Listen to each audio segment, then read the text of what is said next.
Have you ever stopped to think about how something like building a car or, I don't know, even managing a canola field could actually force a country into a huge decision about its own identity? It sounds dramatic, but that's really where Canada seems to be finding itself right now. Yeah, these big commercial alliances, they feel like they're fracturing. Yeah. And it's pushing Ottawa to face some pretty stark truths about, well, power imbalances in its key trade relationships. We're definitely seeing a significant geopolitical squeeze play unfold, and the tensions with the U.S. They're way beyond the usual trade disagreements now. Right.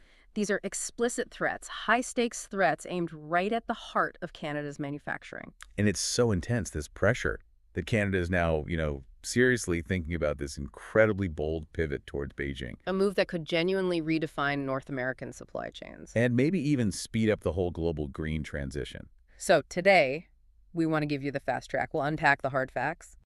The tough demands from Washington, the really damaging retaliation that came next. And crucially, some unexpected economic lifelines that have sort of popped up in all this mess. Yeah, it's a real defining moment for Canadian economic sovereignty, isn't it? Absolutely. We need to get clear on exactly what's at stake, starting, I think, with where the deepest friction is coming from. Okay, let's start there.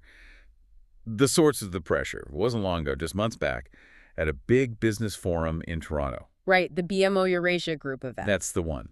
U.S. Commerce Secretary Howard Lutnick, who's, a very influential voice on trade for the administration, he dropped what really amounts to a policy bomb. And what's striking, really striking, is how blunt it was. Just the lack of diplomatic fuzziness. Totally. Lutnick just flat out declared that under the next administration's plan, there will be no free trade agreement without tariffs. Oh.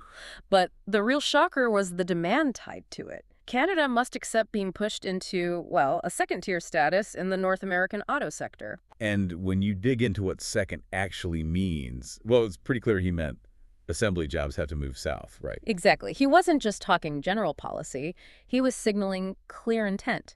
And it's backed by that whole America First doctrine, which is back in force. They see the auto industry, particularly those high-wage union assembly jobs, as absolutely central. It's core to their industrial policy. A symbol of national resurgence, maybe, but also very concrete economics. Yeah, not just symbols. And this hits directly at, the engine room of Canada's manufacturing economy, that integrated North American auto supply chain. The one refined under USMCA.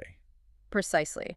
The implication is they want to intentionally dismantle parts of that integration. And you can pinpoint the places feeling the heat most, can't you? Ontario, cities like Windsor, Oshawa. Yeah, thousands of Canadian workers depend directly on those assembly plants. Ontario Premier Doug Ford called it out right away, said it was a massive threat. Because the demand from Washington is so explicit, move those operations south.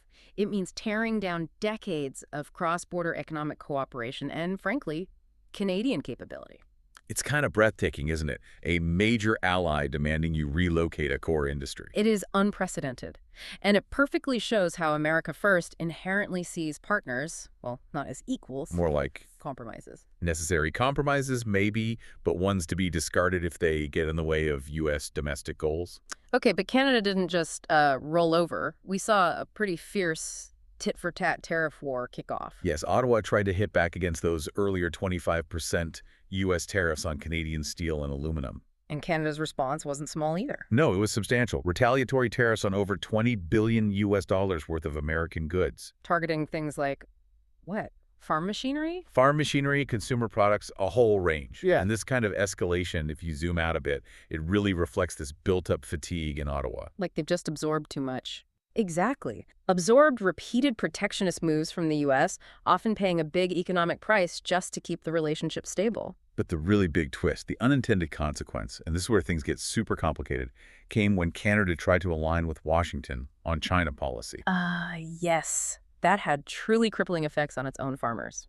We're talking about the timing around electric vehicles, right? October 2024. That's it. Canada trying to show solidarity with the U.S., maybe push back against perceived unfair subsidies. Slapped a huge 100% tariff on Chinese EVs.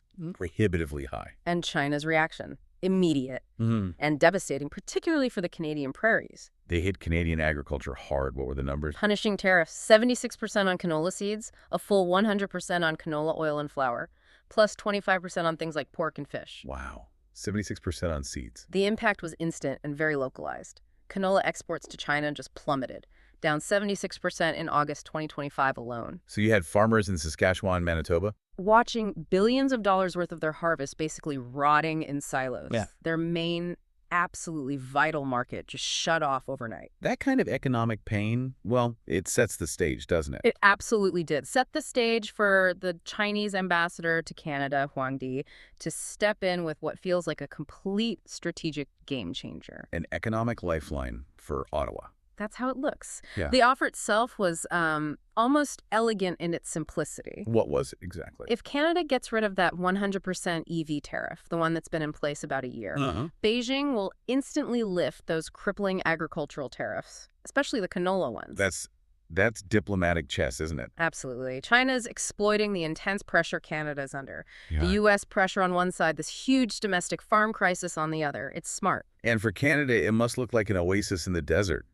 China's a massive market for canola. Critical. We're talking $3.6 billion for canola and related products. So you're seeing provincial leaders pushing the federal government? Openly urging them to take the deal. The argument is, protecting the auto sector from U.S. threats shouldn't mean bankrupting farmers. Okay, so the pressure is immense.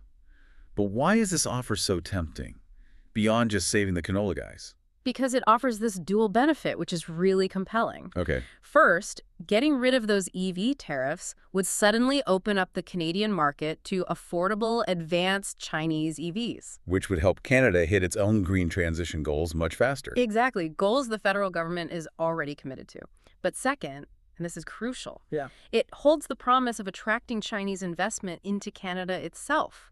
Local battery plants, maybe even assembly plants. Right, potentially in places like Quebec, or even Windsor, ironically. Imagine that. It basically turns this perceived competition from China into, immediate collaboration. And maybe replaces some of the assembly capacity the U.S. is trying so hard to pull south. That's the strategic appeal. It flips the script. Okay, so amidst all this, doom and gloom, the auto threats, the canola crisis, you mentioned a positive story. Yes, there's this one remarkable story of economic resilience, almost accidental resilience, born directly out of retaliation. And it involves Canadian wine. Canadian wine, believe it or not. And this part is really important because it shows Canada does have agency. It's not just reactive. So how did this happen? When did it start? It kicked off back in February 2025. That was after the U.S. had imposed those really broad 25% tariffs on almost all Canadian goods. Okay, so Canada needed to respond again. But this time they responded with intelligence and precision. The provinces that control liquor sales, Ontario, Quebec, Alberta, BC. The ones with the government-run stores? Exactly. They basically simultaneously pulled U.S. alcoholic drinks off their shelves. Wow. The message to consumers was crystal clear. The U.S. government is attacking our economy, so let's redirect our spending to our own producers. And did it work? The result was staggering and immediate. U.S. wine sales to Canada just collapsed, down something like 97% by June 2025. 97%, that's incredible. And this buy Canadian push, fueled by, a mix of anger and maybe patriotic pride. It didn't just punish the U.S. No, it dramatically revitalized Canadian vineyards, especially smaller ones like in Niagara or the Okanagan that had always struggled a bit for domestic attention. So it's like a powerful little example. A perfect microcosm.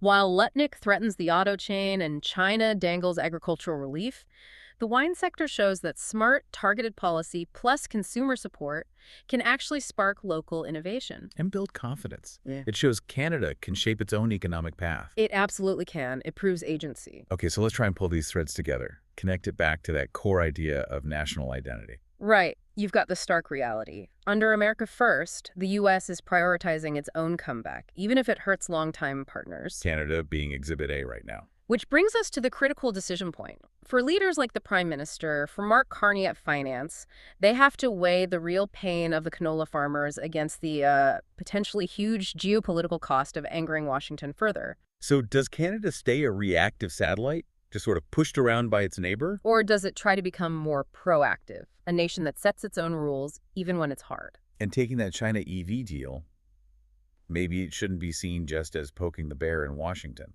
Exactly. It needs to be viewed through this lens of strategic balancing. It's not necessarily a betrayal. It's more like acknowledging reality. Yes. An acknowledgement that, look, Europe and Asia are already deep into building these next-gen green supply chains with various partners, including China, So inviting Chinese firms to produce in Canada. using Canadian critical minerals, creating Canadian jobs in Quebec or Ontario.